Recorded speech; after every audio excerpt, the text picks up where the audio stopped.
Action!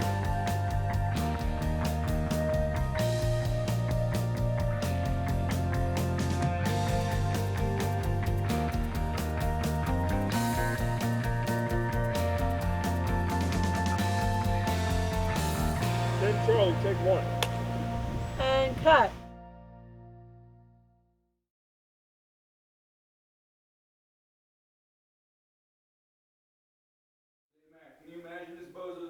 This is my first time stepping behind the camera as a director, so, you know, it seems to me if you're gonna jump into a new challenge, you might as well do it with something that you feel passionate about. And the Carson McCullers story, Tree Rock a Cloud, was a story that she had been fascinated with for forever. To me, it's sort of a perfect story. It's a beautiful, sort of Zen-like story about the passing of wisdom between an older man and a young boy, and who happened to meet by chance one morning in this cafe.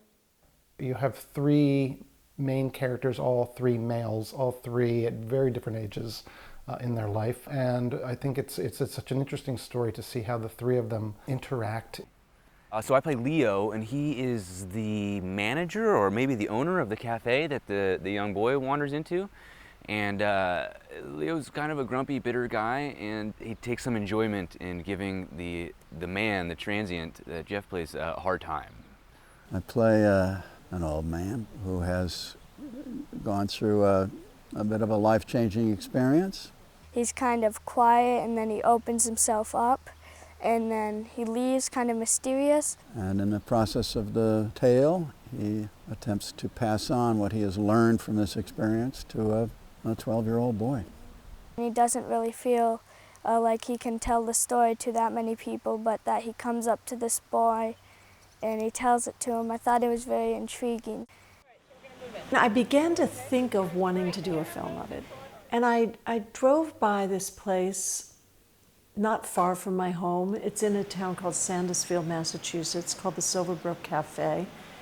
And I just kept getting this little hit, you know, that this was the place where I should shoot this film. And one day I was sitting with Brian Long, and I mentioned this film and this location. And his response to me was, let's do it. A couple weeks later, we were in New York and meeting with the McCullers estate and getting the rights to the story, and here we are. I guess in some ways I was sort of the boots on the ground producer here in the Berkshires. Diane Perlman came and got involved with us as another producer, and we began to pull together little by little a crew.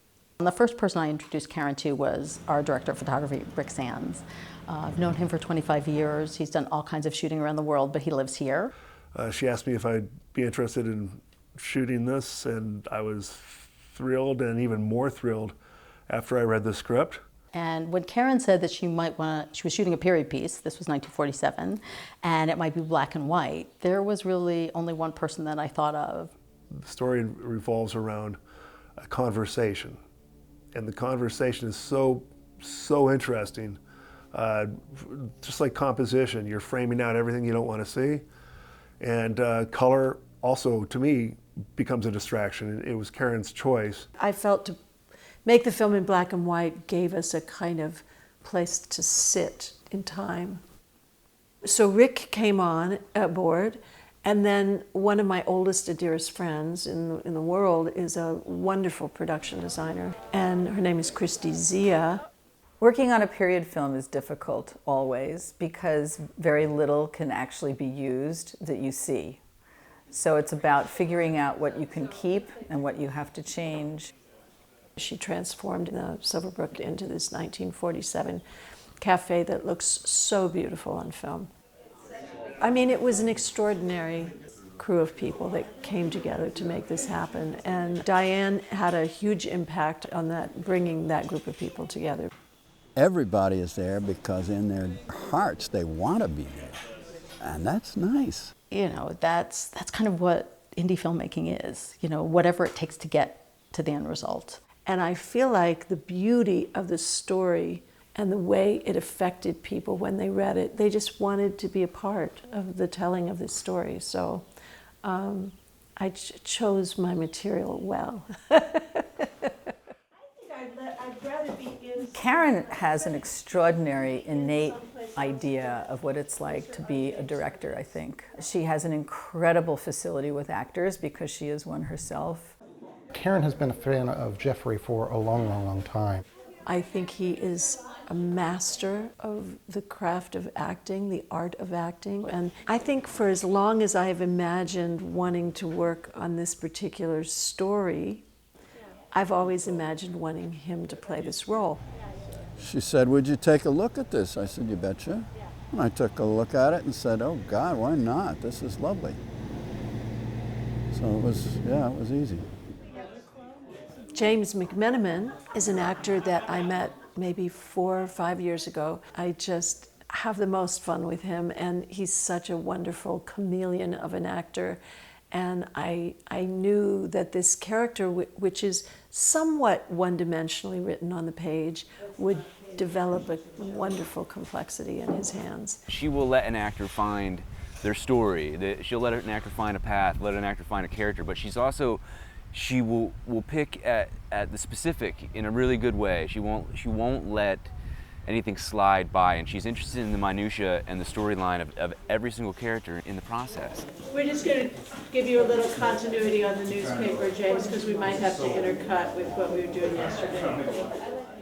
When they showed up for rehearsal, and I was standing there and looking at Jeff and looking at James, and then we have to add Jackson into this mix.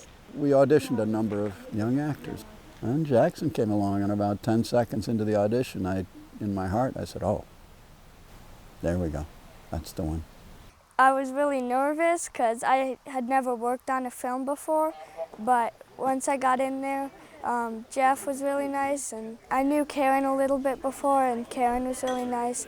He's a natural actor. His timing is extraordinary. I certainly enjoyed working with him, and James, but Jeff has like the lion's share. Jeff tells the story, and Jeff blew everybody's minds. He's just magical. That's kind of the word I would use for all of them. They created this magical place in time. Okay, Margaret, 10 Charlie, take one. Ready and action.